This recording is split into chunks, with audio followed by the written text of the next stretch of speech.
Помнится эта история с детства, которую рассказал мне мой дедушка. Мороз и солнце, день чудесный, газопровода и электричества тогда не было, все местные жители деревеньки спасались дровами.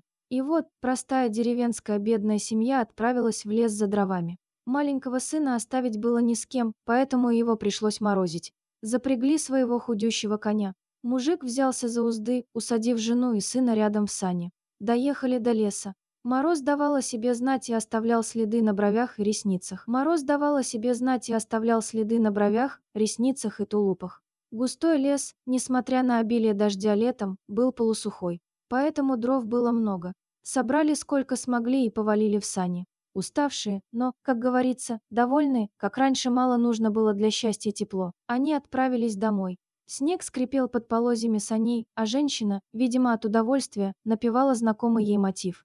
Под песни, видимо, никто и не заметил, как за ними начали гнаться волки. Мужик изо всей силы хлыстал по бедной лошади, чтобы та мчалась быстрее. Мать же все сильнее прижимала к себе сына. Обернувшись, она увидела догоняющую стаю, желавшую изорвать на куски, и вдруг толчок. Не успев упасть от руки мужа, который столкнул ее вместе с сыном с саней, дабы остаться живым, в ее голове было тысяча мыслей. Как, за что, почему. Она лежала на своем чаде, надеясь на то, что волки вполне наедятся ей и не тронут ее ребенка. Так, не двигаясь, она пролежала несколько минут. Стояла гробовая тишина. Не чувствуя ни взгляда, ни, тем более, лап на себе женщина подняла голову. Вокруг был только лес и плачущий под ней сын.